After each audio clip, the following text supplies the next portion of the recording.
What up, YouTube? You already know. Big Lou tapping back in. What it do? Big Lou MCR2. Baby. Bye. Let's check it out.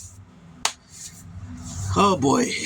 This is many attempts to make this video. Man, it's crazy. I can't believe I've attempted to make this video so many times. For whatever reasons, it's not falling through. Some because of my fault. Some because the bulls are barking. Others because it just whatever, it doesn't matter. So let's try this again. So if it's the first time you're coming to the channel, it'd be highly appreciated if you sub, like, and share the channel with your family, friends, folks, peoples, buddies, pals, amigos, and like us Puerto Ricanos, Boricuas, Jibaritos, say panas. You do that by hitting subscribe and then the bell notification, and then select all, and you'll be informed each and every time that a pre-recorded video like this one here is dropped, a shorts, which is the 55-second clips, or a live stream, which I just did a live stream last week for the first time in a very long time, and most likely I'll be doing one tomorrow, if not Tuesday. So as you can tell from that thumbnail, Floyd Mayweather, John Gotti III 2, right?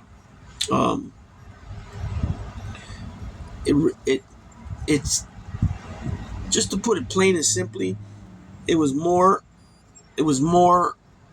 of the same. It was a continuance of the first fight, plain and simple, right? It was continuance of this first fight, and it was even some pretty much very similar to the Logan Paul Mayweather fight, if you ask me. Bigger guys, and he was able to pepper them with a few punches here and there. He was able to land the decent little, the little punch with a little bit of force on it.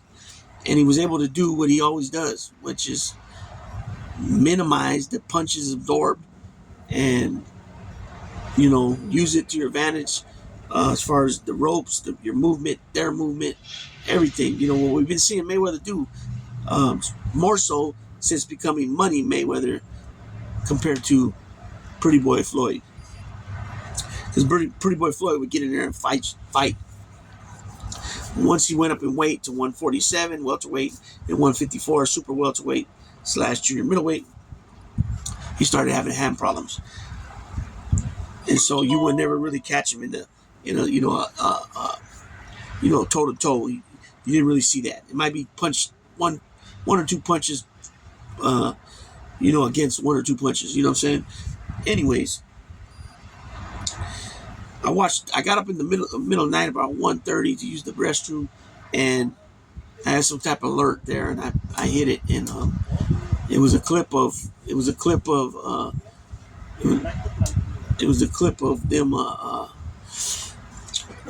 them boxing, right? But then at some point, I'm trying to remember if it was a right or a left, and it was like a hook, and when he punched, it kind of went around a little bit and caught him in the back of the head, probably closer more to the ear. And I'm speaking of Gotti III. And he, I don't know, I can't remember if he complained to the ref, but the ref said something, stopped him, put him in opposite corners, at which time Mayweather didn't dig it, and he was telling him, like, come on, man, move, telling him move.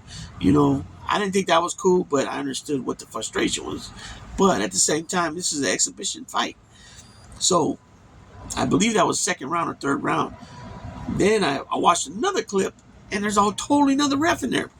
So it's like, wow, that's something I've never seen before. And from my understanding, Mayweather requested that ref. So whatever was going on in the ring after that first stop, where he first separated the two fighters and made them go to opposing corners. I had never seen that before. So, let's put it this way, man. Mayweather changed the game of boxing. We already know that, right? Like I mentioned earlier, minimizing the fact that you use all your skills and your craft to, what's the word I'm looking for? Not convert, but equally at the end of the day. How people say, well, at the end of the day, this or that. So at the end of the day, after the fight, meaning Mayweather Jr. got hit less than he got hit, ever. We'll put it that way. And he built on that, right? Because he said he's seen all these fighters being older and being kind of their speech being messed up and just flat out messed up, which is true, right? I mean, you take more hits, you're gonna have some problems. But so he maximized that, right? He maximized the minimization of being and taking absorbing punches. Then he also maximized value by buying himself out of that contract, right? And after De La Hoya was towards the tail end of his career, he was the cash cow of boxing. And then they fought, and then Mayweather took it over. Okay. The other thing that worked brilliantly for him, fortunately for Mayweather, was the fact that he protected that so well, right? And if you look back at his fights, and as far as I can remember, the only ones he fought he fought in rematches was Maidana and I think Ortiz. I'm pretty sure it was Ortiz, right? At which time, Maidana gave him a good run for his money, and they demanded a rematch. I don't know if it was a clause in the contract or they just gave it to him or what, or how upon request they gave it to him.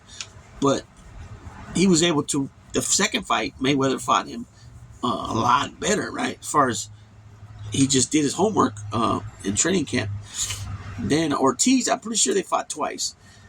Ortiz was trying to do some dirty shit, the headbutt, and then he hit him, and then he was just he headbutted him, and then Mayweather got him back by when Ortiz tried to shake hands. Mayweather hit him, boom, dropped him, right, and then he got up, and then he dropped him again, and at that time he beat him. So what I'm getting to is that I think a lot of people, myself including, and somebody else that dropped a comment on the post that I dropped yesterday about the fight with Mayweather and Gotti. He pretty much said, I'm not impressed. I'm not impressed, and that a lot of people are losing, basically losing their boxing love for boxing, pretty much, to watch boxing because of more than not because of the way refs have been scoring fights, how guys should definitely have won that didn't win, how guys that won should have lost, and how these rounds were scored, and how these people come up with these scores, right? Which these guys are never questioned. The judges are never questioned. It's always the promoters, the boxers, the trainer, the anybody that's involved with them. Always ask them. Those guys are always asked, and have to speak up and try to deflect questions, try to distract on answering questions, try to, being called out basically and having to give their undivided attention by answering with a legit, by legitly answering the questions that are asked of them. But the refs never have to speak up or, and come out and tell us why they scored this fight 116, 112 or 114, 113 or 118 and whatever, 118, 110, whatever. They, and I think that's needed here very badly. But on top of all that, it's just the level of competition while they're in the ring. In other words, the level, they're not, for the names who they are, they're not bringing us what we want in that ring. You know what I'm saying? Exhibition or not, you want to see somebody get in there, and mix it up. You know what I'm saying? And get in there and throw some blows and get it going. It's exhibition. What are these people paying all this money for? What do you call that? Exhibition bouts. When they're expecting, they're expecting good bouts. You know what I'm saying? Good styles make fights. You know what I'm saying? And so, the Logan Paul, even the Jake Paul fights, in my opinion, none of them are even a real legit competition, right? I mean, look at you get Nate Diaz in there, and He don't do that well against him. But then Nate Diaz looks better against Jorge Masvidal. You know, so it's just, it goes to show you that people are human too. But the guys are over the hill, these MMA fighters, right? Mike Perry's over the hill. He used to be an MMA fighter. Now he's doing bare knuckles. He's kicking ass, but he's a little dude. Look how small he is compared to Jake Paul. You know, so I just think that people are beside. I think the Tyson Jake Paul though, people are pumped to see that because they really want to see Jake Paul get fucking knocked out. That's what people really want to see. You know, they brought it up. You know, different fighters over the years that he's faced, you know, but he don't get in there with a guy that's, yeah, Mike Perry knocks out guys, but he's little, and now they got gloves on. You know, I thought there was going to be a bare knuckle fight, to be honest, and then, you know, it's a lot different when you get in there with a guy that's a warrior, that's a knockout artist, that's, you know, has no problems putting you on your ass or putting you on your back completely, meaning a TKO or, you know, the ref stopping it, excuse me. So I think this is almost over. I think, you know, these type of fights. I mean, who's going to want to see a Gotti Mayweather 3? I mean, there was no big shots in the fight, during the fight, or none of that. And they're making tons of money, right? Like the Logan Paul Mayweather fight, he made $10 million for that fight. Let's see. So I'm going to read this article. Mayweather versus Gotti III 2. Mayweather and Gotti go the distance in the exhibition rematch, excuse me. So it was written by Daniel Yanofsky.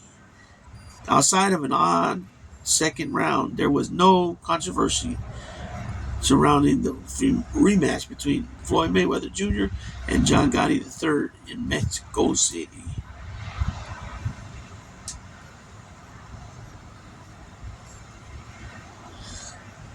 So the fight went the distance, and if one scored the contest, it would have been a one-sided showcase. Excuse me. Oh man, I hit a button. Or excuse me, 1 second.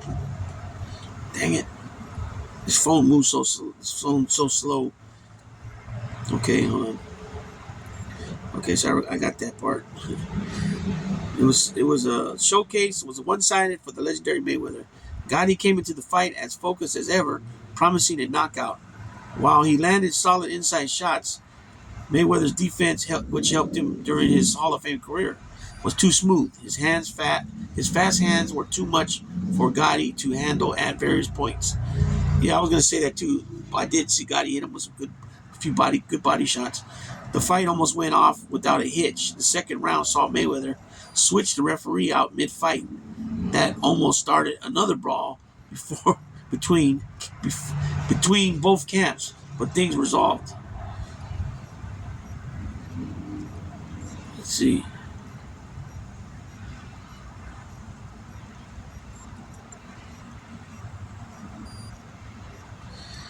Okay. Man, I'm tired, so let me see if I can get this finished. Gotti complained about multiple shots behind the head, but no points could be taken off, and Mayweather only got a stern warning. He responded by smiling, talking to those on the outside, and playing with his food. Both embraced as the contest has ended. So that's another thing I was going to say too, is that when this little, whatever you call it, with the ref, we seen Gotti's corner guy. Well, I don't know if it was a head trainer or who that was, but he got up on not only the apron, he ended up getting into the ring. I've never seen this type of shit before.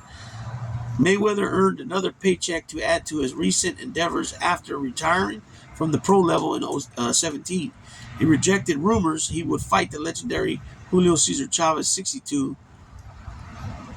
As for Gotti, it is unknown what is next for the MMA fighter, boxer and grandson of notorious gangster John Gotti. Let's see who it is. Oh, that's zone boxing. Mayweather embraces Julio Cesar Chavez. The Okay.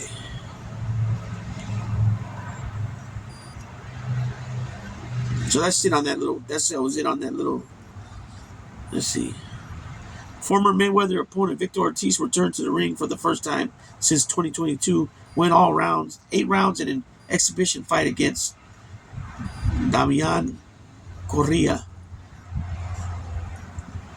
The former champion looked too slow to start, but picked up the pace in the later rounds. No winner was announced. So yeah, I mean, so I don't know. I would like to hear some feedback from people, what they think. But I wasn't impressed with none of it. Just like I haven't been impressed with any of the Paul fights. None of them. I haven't been impressed with none of them. What I knew what would happen when he fought a boxer, a true boxer. What happened with Tommy Fury.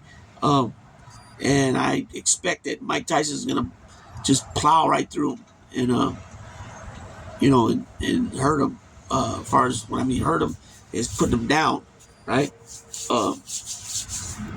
So I don't really see any more of these going, because look, it's either what happens with most of the Logan Paul fights. The Jake Paul fights. Remember what happened to Evander Holyfield and was this who he fought? Dos Santos, I think, right? He just tore him up. He went right through him. Everybody was saying that, Evander shouldn't have gotten in the ring. The Athletics Commission shouldn't have let him get in the ring. He took that fight on short notice, like a week or I think 2 weeks, something like that. And it was awfully awful for him. You know what I'm saying? But,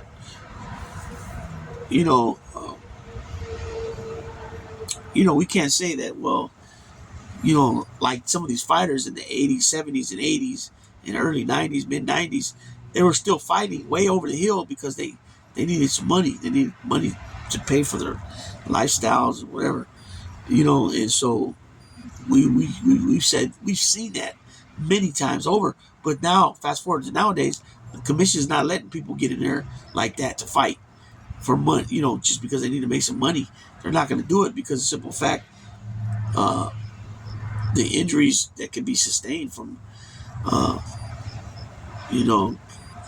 and during those fights, and then who knows what's going on already in their system. As far as maybe there's already some sickness coming, and this triggers it or whatever. I don't know, but they do not sign off on like a Muhammad Ali fighting at 48 or whatever he was, 44, 43 when he was fighting. What's his name? Not Michael Spinks, the brother Leon Spinks or Trevor Berbick or any of these guys. Was it Trevor Berbick you fought, or was it? It was the dude Mike Tyson knocked out for the title. Is that Trevor Berbick, or is that? I can't remember his name, man. Oh, damn. Okay. Well, anyways, we seen James Toney fight well into his career, and the way he sounds when he talks sometimes. Tommy Hearns, when he talks, you can hear it. Terry Norris, you can hear when he talks. You know what I'm saying? You got a lot of guys that needed the money, man, and they didn't get paid that well back then either. Roberto Duran, look at, he ended up finishing what 16 losses, 19 losses, but majority of those losses were all way after he was multiple division world champion, even up to middleweight. He beat Iran Barkley. I don't know if he ever won the title at 168, but he also fought at 175. He was only 5'6", fighting that light heavyweight. You know what I'm saying? So, when you live a certain lifestyle for so long and you're on top for so long, it's hard to step away, And I don't know what it is. I mean, I do know what it is, why Mayweather keeps hanging around, because he's not fighting professionally no more as far as the fight counting as a win or loss. So, therefore, he can't never say he lost. And he's still able to bubble money and make pretty dang good money off these fights. You know what I'm saying? So, some would say probably, it probably won't quit. But what I mean by that is the level of competition in the fight, the actual fight itself. If you're just going to go in there and throw a 1-2, a 2-punch combo and really with nothing behind it, no slickness, no snap, no nothing behind it, That I believe that's where that makes that either kills it or breaks it or kills it, whatever, however you want to state it. But if they come out fighting like Mayweather, Roy Jones, not Mayweather, Roy Jones, excuse me, Roy Jones and Mike, how they came out like that fighting, yeah, you'll have some people. And how I believe it's going to be with Tyson and Jake Paul, excuse me. I believe there's going to be some fireworks coming out and probably quick. You know what I'm saying? But that's what I'm saying. It just depends what Mike comes out. If it's Mike, the Cusimano Mike, Kevin Rooney Mike, where he's really focused, or is it going to be Japanese Mike? Uh, Japanese Mike against what's the name? Uh, Buster Douglas. You know what I mean? So with that being said, like I said, I'm hella tired right now. I've been fighting my sleep right now. I tried to do this video last night as well, and it just wasn't. My mind and body wasn't compliant. It wasn't a 50-50 chance or opportunity to get it done. You know what I'm saying? So here I am now, finishing up, and hopefully I hear back from people on some feedback about this fight. And with that being said, you already know, Big Lou tapping out.